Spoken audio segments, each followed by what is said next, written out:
Hey, it's Gene. Welcome back to my channel. So about a week ago, I posted a video about a failure that I had with my batch of freeze-dried apples. A couple of days later, I ran a new batch and I fixed the problems that I had or the mistakes that I made.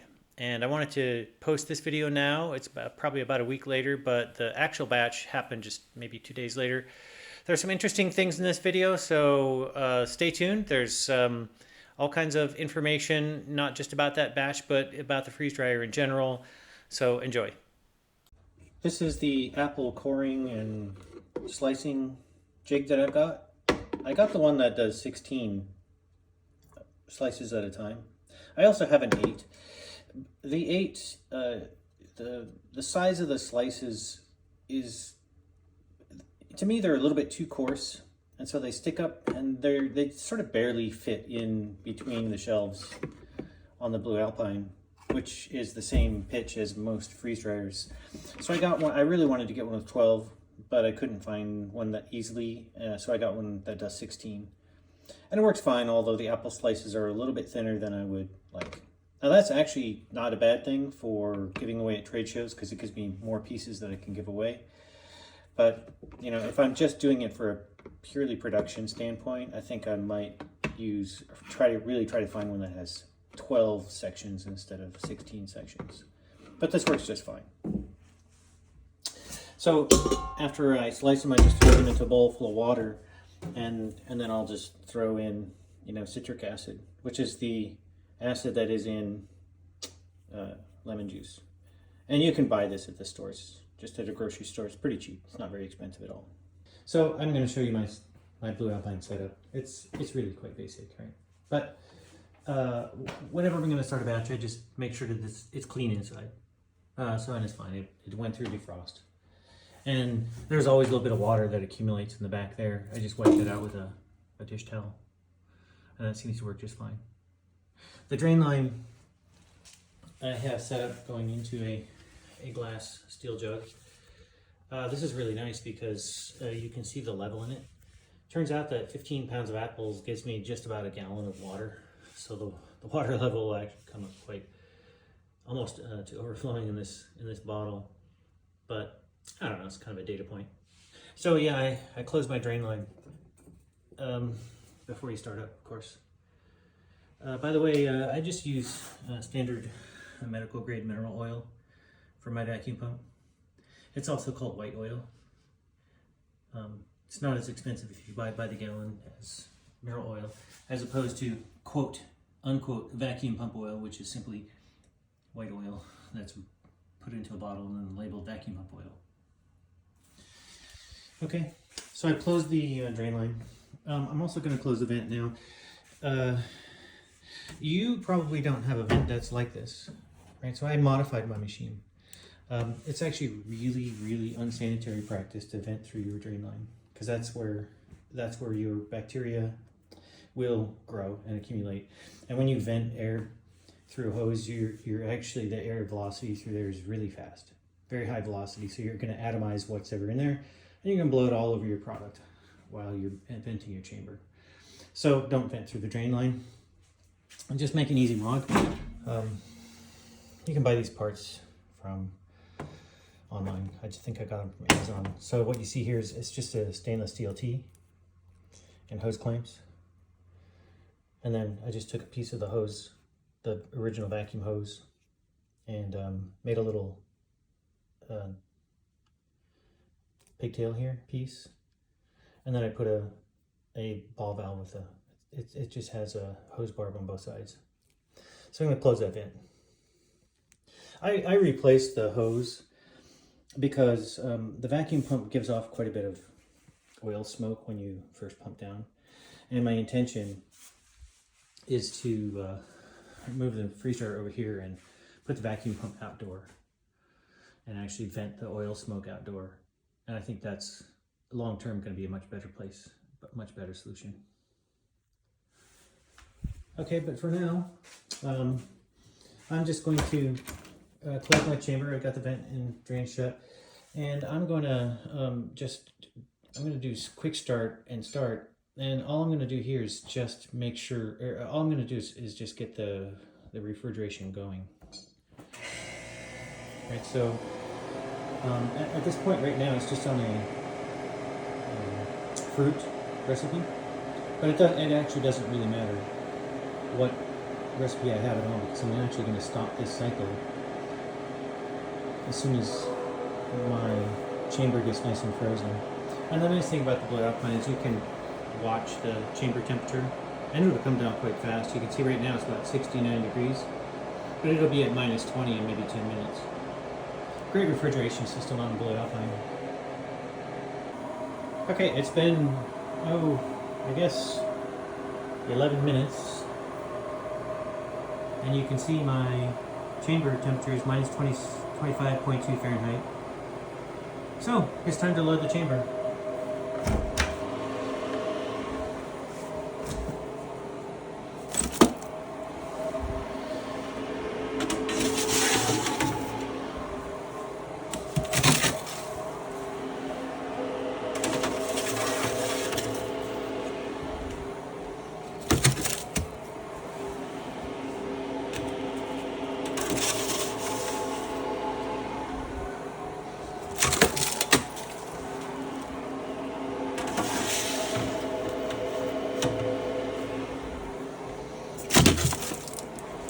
So in the last batch, I had shriveling of the apples. If you haven't watched that video, that's kind of a precursor video to this one.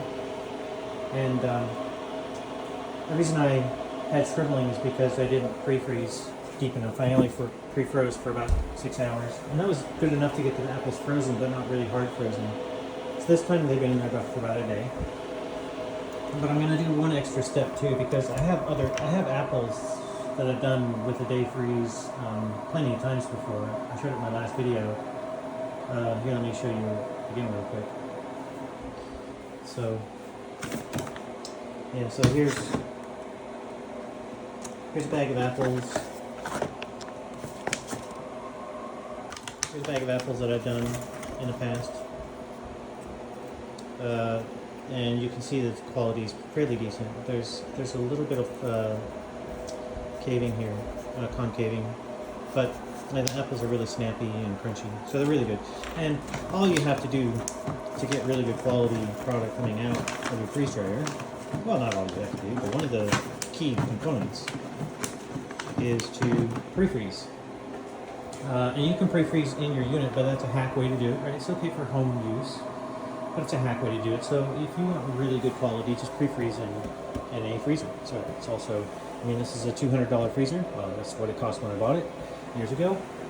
And this is a $4,000 freeze dryer. Right? So why use a $4,000 piece of equipment to do what a $200 piece of equipment does even better? This is especially true if you're in production. Right? So now what I'm going to do, so I'm just going to hit the stop button because I've got the chamber cold. And now I want to draw vacuum for about an hour. But I don't actually want to start my my cycle yet because I don't want to start the heaters. So, and this is just a test, right? You don't necessarily have to do this all the time. This is something you get with a commercial freeze dryer. You get the ability to write a recipe to do something like not turn on the heaters for the first hour. So I'm going to use the button that's the manual hardware control, and I'm just going to hit vacuum pump, and that's going to turn on my vacuum pump.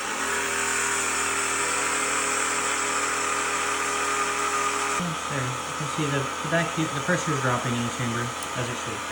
So I'll come back in a little while when the chamber is at vacuum. And then we'll just soak it that way for about an hour, and then we'll actually start the freeze dry cycle in that unit. So I'll show you what settings I use for apples. Okay, it's been a little while, maybe 20 minutes, 30 minutes, and I just wanted to show you that the pressure is down to 1740 millitorr. This is actually plenty cold to start a batch, but you see the shelf temperature is at 8.4 degrees and the chamber temperature is at 17 degrees. Now I would have to ask you why that is, but I just realized that I don't have my refrigeration system running, so I need to have that going as well. That's actually what maintains my vacuum in my chamber while I'm running. So if I don't have my refrigeration, this is the bulk of my vacuum pumping while I have any product in the chamber whatsoever that can outgas that water vapor. The thing that's going to pump all that water vapor is going to be the refrigeration system. So I didn't turn that on when I turned the vacuum pump on. That was a mistake, right? That's a kind of a rookie mistake. You can see that the shelf heating is still off. But what happened when I did it wrong is my chamber temperature started to come up because the refrigeration was going. Now you can see that the chamber temperature is dropping rather rapidly, and this is good. And what you'll see at the same time, or very soon, is that the shelf temperature is also going to drop, and the chamber pressure is going to drop. Now the reason the shelf temperature is going to drop is because the chamber temperature is, because the chamber pressure is dropping. It's the laws of physics, right? The vapor point. So with the pressure governs the temperature. And if you want to learn a little bit more about that, watch my video on how vacuum works in freeze drying. Okay, so we'll just let this sit for a while. We'll come back and we'll check the shelf temperature. This is de facto the temperature of the product in the chamber. You can see the chamber temperature. That's just monitoring what the chamber walls are. That's the vapor condenser. And that's what's going to be maintaining my pressure. You can see my pressure is dropping. And the reason my pressure is dropping is because the chamber walls are starting to pump my water vapor now. Okay? So we'll come back in a little while and check again. Okay, just a little update. It's been about 15 minutes or so since I started this shelf cycle here. And you can see that the chamber temperature is at -14. The reason that the chamber temperature is rising is because the water vapor is being deposited on the chamber. And so it has to sweep that heat away into the refrigeration system. But you'll notice that the shelf temperature, even though the set point is 115, even after quite a while now with the heaters being on, it's only come up to 66 degrees. That's what you see, happen in freeze dryers, where the shelf temperature will not come up to the shelf set point right away, because that cold wind that's coming out of the product as it sublimates away that ice in the core, it's going to keep those shelves cool. And then what the heater does is it puts maximum power to that heater to try to bring it up to the set point, right? It said, hey, I'm not at my set point, put in as much power as possible.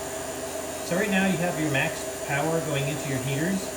This is an excellent thing because the heat rate that goes into your freeze dryer is going to be the same as the sublimation rate. I have a video about that, theory of heat in freeze dryers. Make sure you go watch that if you want to know more. So over time though, this temperature will come up to the set point on the shelf. And when it comes up to the set point on the shelf, that might be about the time when I might consider raising the temperature here. But we'll see. That would take a little bit more active monitoring that I can do. In a commercial system, like on the TechSource Systems freeze dryers that I represent, you can actually program in all these different steps. I wouldn't have to come back and modify the temperatures in process, right, on the fly. So it's one of the advantages that you get with commercial freeze dryers. There's lots and lots of advantages, but that's one of the really nice advantages that you get with a commercial freeze dryer, and one of the really critical things to operating a business.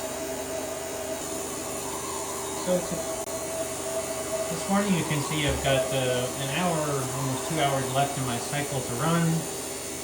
My shelf temperature is at 121, which is at the set point. Now that's 6 degrees higher than where my set point was yesterday. I did raise it at about the 16-hour mark or so, because the shelf temperature had come up to the set point. Currently you can see that I've got a chamber pressure of 367 millitorr. That means that my batch is not done. So that means I'm still in the desorption phase. It's not, if I pulled the product out now, it would still be not quite crispy crunchy. So but what I'm going to do is I'm going to raise the temperature. At this point, it's safer to raise the temperature because the product is already dry on the outside. So I'm raising the temperature to 135, and we'll let that run for these 2 hours here. and then we'll come back and we'll look and see what pressure is and evaluate whether or not it's time to remove the apples. Alright, so it is another day. In my last video, I showed how my apple batch had failed because I hadn't frozen the apples properly before beginning the freeze drying cycle. So I have my next batch and I did things differently. So I pre-froze them for 24 hours in my freezer, and then I let them soak for an hour under vacuum before I started the heating cycle. So we're going to take the apples out today, and we'll see what the result looks like. All right, he says we got a cycle complete. So let's open her up and see how they are. I suspect that they might need a little bit more time, particularly the shells that are in the middle.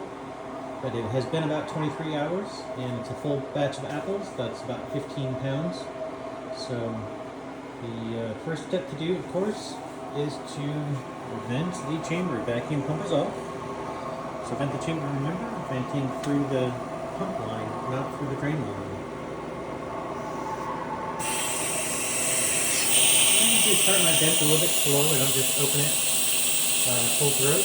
And that's just to prevent blowing any dust around on the inside of the machine. At this point, if you have dry product in there, it's at the most dusty, in the most dusty state that it ever will be. So, I always just try to keep the air from moving around in there too fast. Maybe I don't need to, maybe it's an extra precaution I don't need to take, but it doesn't take very long, so I think it's worth it. Alright, the venting is complete. Let's take a look and see what we got. Okay, it looks like there is very slight denting, but I don't have any of the collapse and shrivel that I had in my last batch. Very snappy. Let's give it a try. It's pretty crunchy, but not as crunchy as it could be. It's almost there. That's the top shelf. Let's see what the middle shelf is like. First of all, we do have some pieces that have suffered a little bit more collapse than the others, but this is still an apple I could give away at the booth. Pretty snappy. It's not as crunchy as the top shelf. And still, the apple is dry, but it crushes beneath the tooth instead of crunching. All right, this is the bottom shelf. Very snappy. Oh yeah, that's good crunch.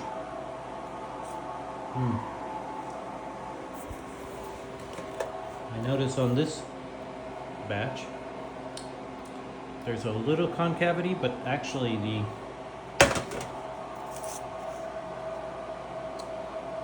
quality of the dry is actually quite good.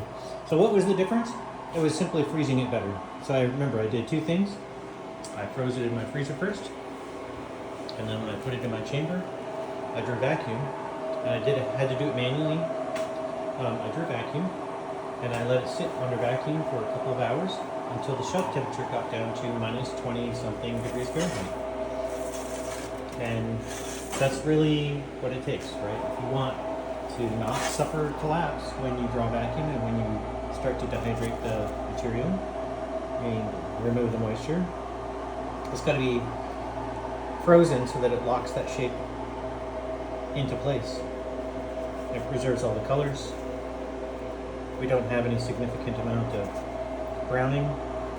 This is fairly good quality apples. So these are apples that I'll be able to give away at the trade show very easily. Now, these aren't the highest quality apples, these are Gala. I find that if I use I find that if I use Honeycrisp or Cosmic Crisp, the flavor is just wildly better than Gala or Fuji. It's just much more intense. They have more sugars and more acids. The apples are bigger too, so there's really no downside. They just cost more. So, but if you get any of those apples, the Cosmic Crisp or the Honey Crisp on sale at the store, and you have a freeze dryer, I highly recommend that you grab 15 pounds or 20 pounds or 10 pounds, whatever will fit in your freeze dryer, and freeze dry them, because they are better than candy. Okay, so this is the second to top shelf. Let's just test this. It's got a nice snap. The crunch is halfway there. Not quite as good as the bottom shelf. Much better than the middle shelf. And here's my second to bottom shelf. Nice snap.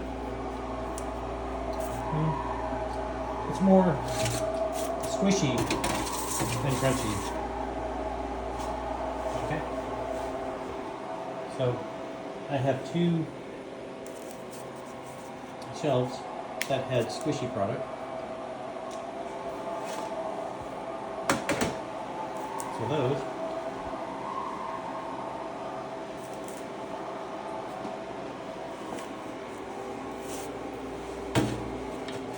are going on the top and the bottom.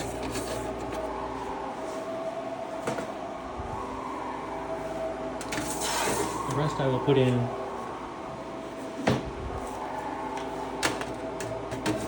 to the center. I'm just going to add more time. Close the vent.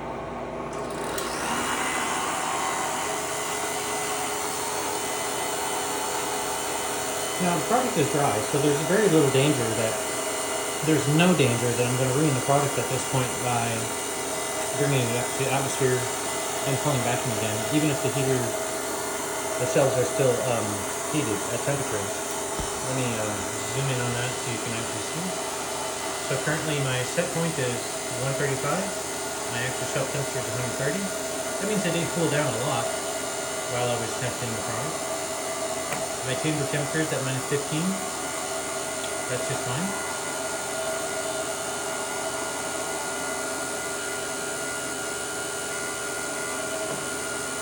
So it just needs a little bit more time, and I'm just wondering, should I raise the temperature here in this final step a little higher? Just to give it that little extra oomph to get it dry. I think I'll put it on 5 degrees.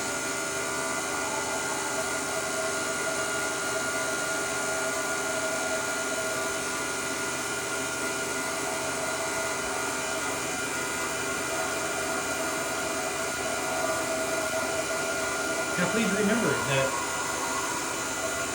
I work with companies that do this commercially, so varying the temperatures and the times and not really the pressures, right? The pressures usually come out to what they are.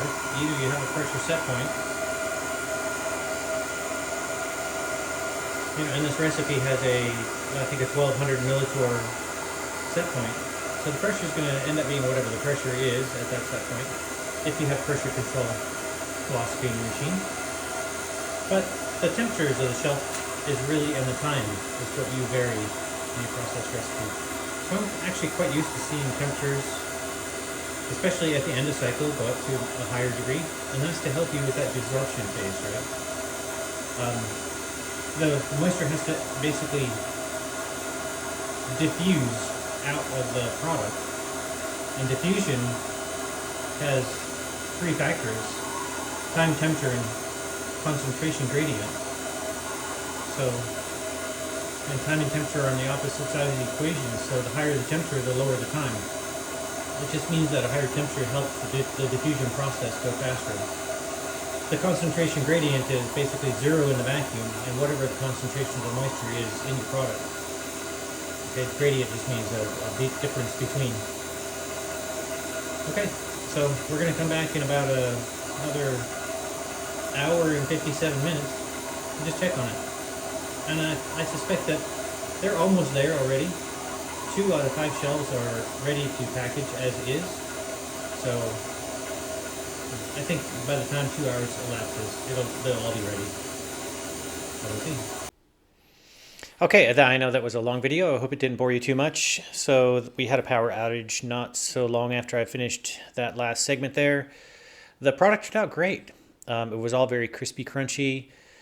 The whole point of doing the pre-freeze and then followed by a vacuum soak was to get the temperature of the product, internal temperature of the product, frozen down to minus 20 degrees Fahrenheit through and through, right? So when you freeze something using vacuum, whenever you're vaporizing the water, it has to draw that energy of vaporizing out of the surrounding molecules. So the vaporizing that's happening inside the product, in the core of the product, draws energy from the core of the product. So you don't have to soak the cold in from the outside like you do with every other type of refrigeration. It'll actually cool it on the inside at the same time that it cools it on the outside. This is actually a very powerful thing. The latent heat of vaporization is 533 times more than the amount of energy that it takes to raise or lower by 1 degree C. So almost that'd be 1.8 degrees Fahrenheit. Which means that when you do vaporization, when you do evaporative cooling, it's very fast, right? It's very powerful. So the product turned out great. It is of a quality that I can definitely hand out at the trade shows. The issues that I had were easily fixed simply by ensuring that the product was properly frozen before I started the product cycle, right, where the heaters come on and the sublimation starts. So if you've made it this far in my video, thank you very much for tuning in. I hope you enjoyed the content. If you got a lot of information out of it, that's great. I might chop it up and put some smaller videos on shorts and whatnot because most of it's filmed on an iPhone, as you saw, and it would be good for that. But if you got this far, please give me a like and a subscribe, and I will see you again on the next one.